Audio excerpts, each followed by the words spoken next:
Hi everyone, good evening, and to our lecturer and tutor, Dr. Hayam Zulaika, and also to our lecturer assistant Professor Dr. Ganesh Ramasamy. Today I'm here with my teams to present about our business research proposal.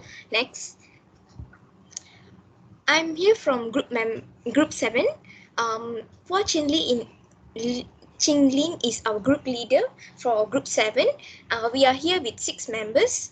And without further ado, I would like to proceed with the title of our business research proposal, and our title is about relationship of saving behavior determinants among undergraduate students in Malaysia. We have found out the determinant variable and independent variable. Determinant variable is the saving behavior, and independent variable is peer pressure, self-control, age, self-consumption, parental influence, and financial literacy.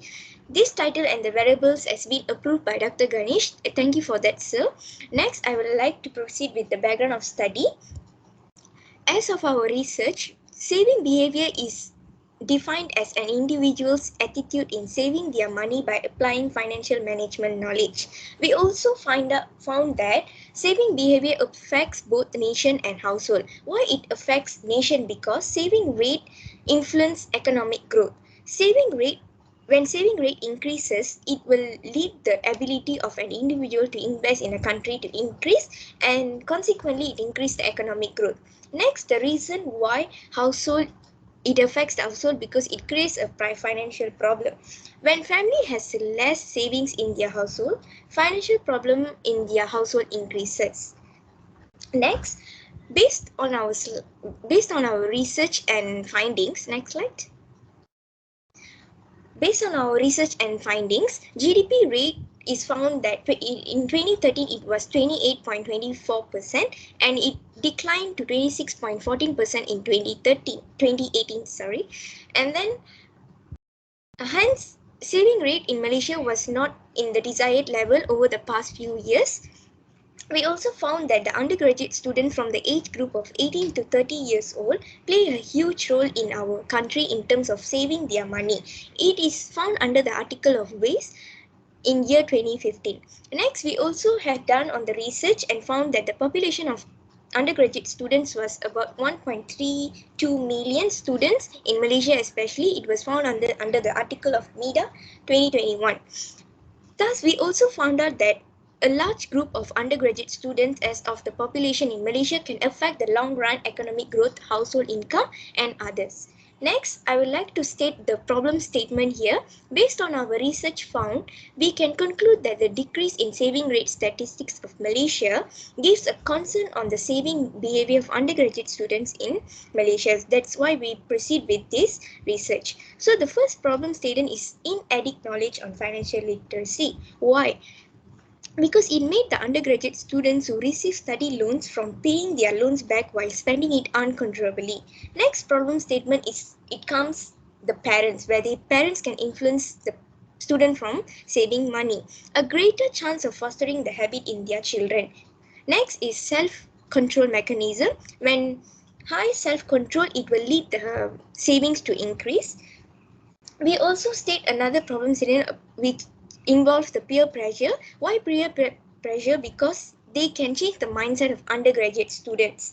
Lastly is the age of our undergraduate students. Why? Because they has this mindset of only live once and enjoy current lifestyle without thinking about current finance, and this will lead them to avoid saving. Next, I proceed to the research question.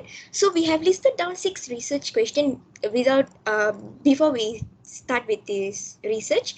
The first research question is about whether financial literacy influenced the saving behavior of undergraduate students in Malaysia or not. Second, whether saving behavior in Malaysia being influenced by peer pressure as one of the determinant or not. Third is what is the relationship between parental influence and saving behavior among undergraduate students in Malaysia. Fourth will self-control determinant influence saving behavior of undergraduate students in Malaysia. Fifth one is whether saving behavior is being influenced by age as a determinant. And last but not least, whether saving behavior is being influenced by self-consumption determinant or not. Next, I pass to my team member to brief about research objective. Thank you. Next slide, please. So I will talk about the research objectives. The first one is to identify how financial literacy influences the saving behavior of undergraduate students in Malaysia. The second one is to identify how peer pressure influences the saving behavior of undergraduate students in Malaysia. And the following is to identify how parental influence affects the saving behavior of undergraduate students in Malaysia. The following one is to identify how self-control influences the saving behavior of undergraduate students in Malaysia. Then is to identify how age influences the saving behavior of undergraduate students in Malaysia. The last one is to identify how self-consumption influences the saving behavior of undergraduate students in Malaysia. Next, I will pass to other members to continue the presentation. So I'm now presenting about research hypothesis. In our research, we use non-directional hypothesis.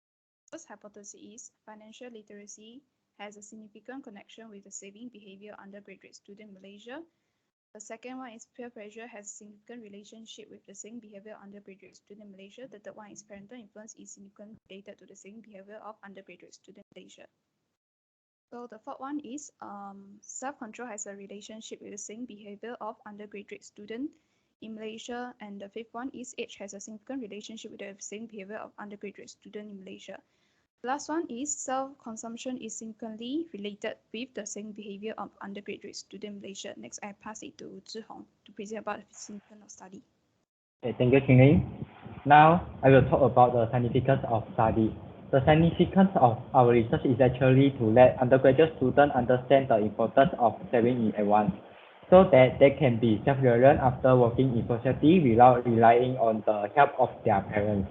As most undergraduate students choose to turn to family members for help in an emergency because they don't think they have a job yet. It makes sense it is reasonable to take money from their family members. Then our research can make them realize the seriousness of the matter. Through our research, we can let them understand how many students have saving behavior at the same age group. This study can be provided as a reference for all undergraduate students. So it is very valuable to do this study. In addition, because the saving rate of undergraduate students is closely related to the country economy, when the saving rate rises, then can increase investment on various projects and help the country key construction. So this study also can help on economy of our country indirectly. Now I will pass to next member.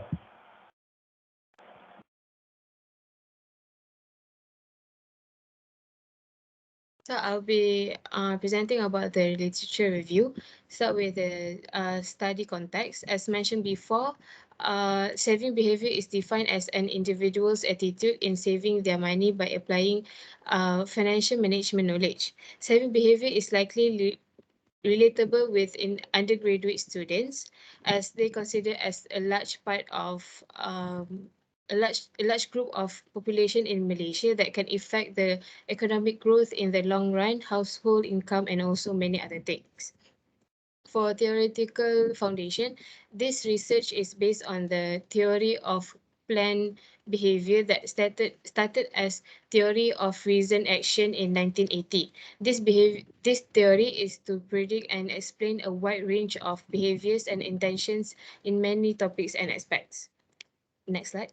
So for the association explanation, having a financial literacy gives a positive impact towards undergraduate students, such as investment practices and also savings for liquid and non-liquid assets.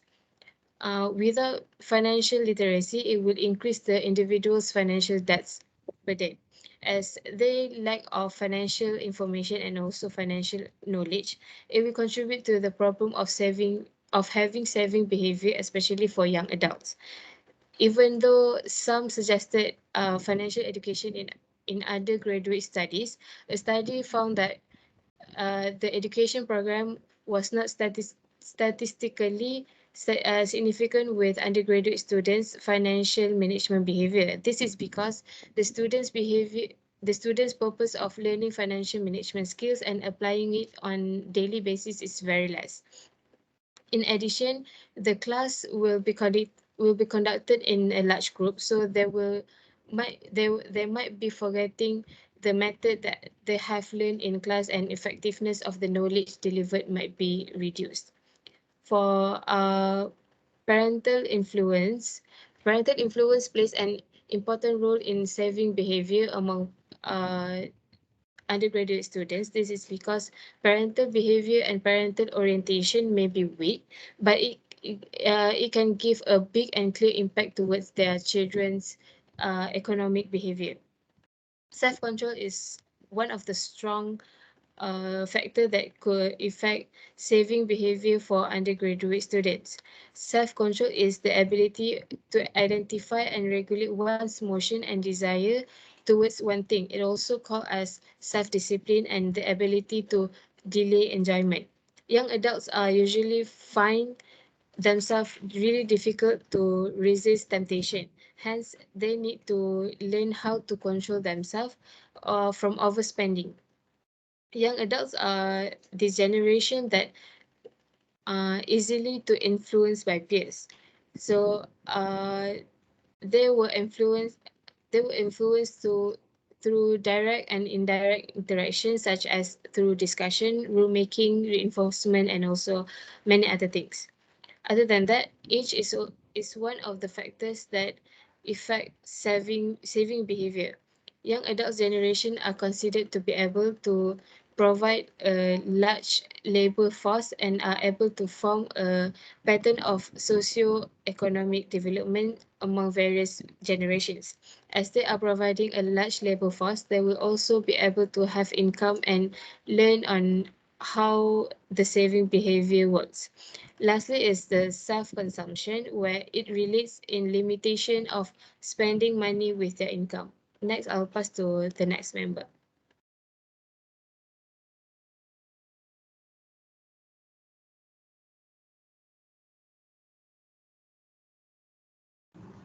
Unmute.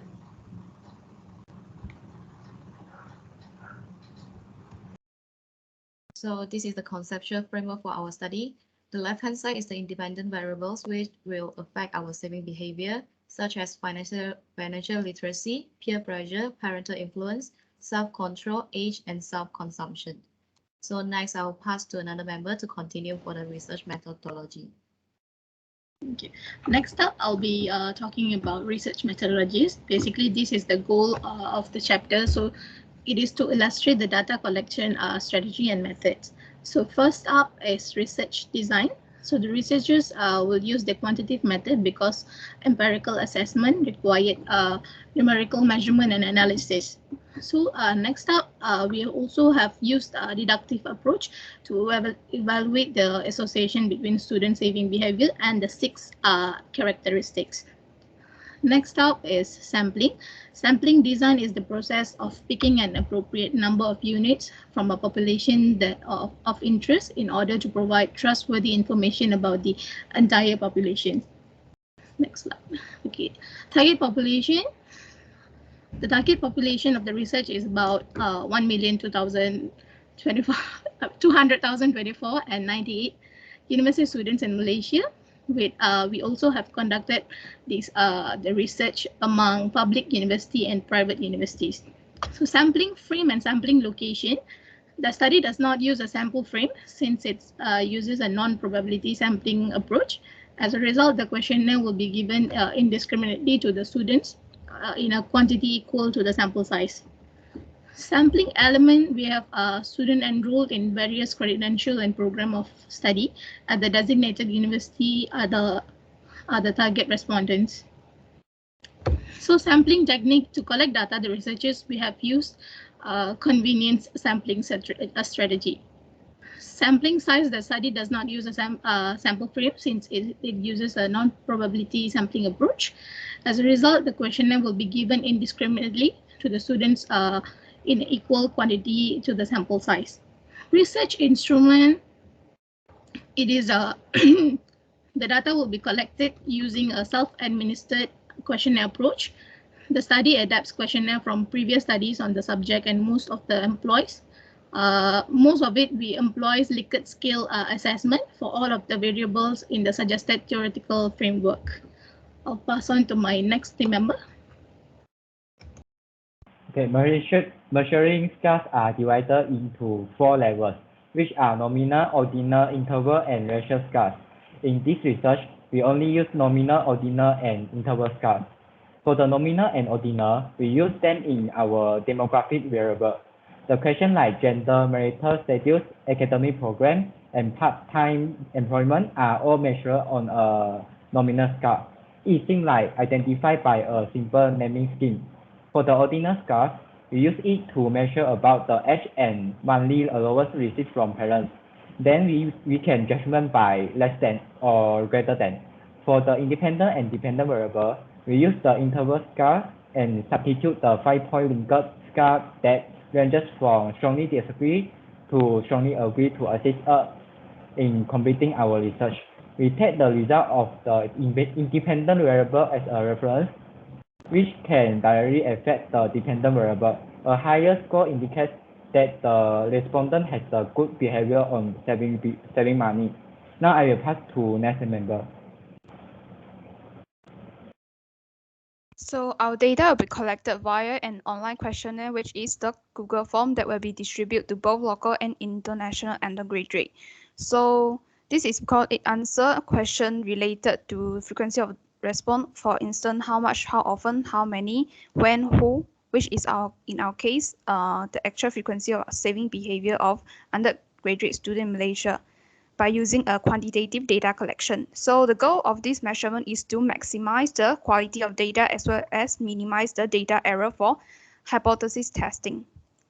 So for the data analysis method, the quantitative data will be analyzed using the SPS version 26 process, like checking, editing, coding, transcribing will be carried out via the SPS. The research independent variable and dependent variable will be using a 5-point Likert scale that range from 1 stronger disagree to 5 strongly agree. SPS program provided ANOVA, t-test, f-test, regression analysis, covariance, as well as correlation, which is imperative in ensuring a comprehensive statistical analysis will be carried out. We'll be using a multiple linear regression because multilinear regression is an appropriate model for our research, as it used to predict the value of dependent variable when there are 2 or more independent variables to be tested. So in our research, there are 6 independent variables, making it most suitable statistical technique to be used. Next, systematic data analysis will be carried out by transforming the data collected from the questionnaire into a Microsoft Excel file. The relationship between the same behavior determinant of undergraduate student will be tabulated precisely without human error with the use of data analysis function in the Microsoft Excel. Thank you. This is our presentation.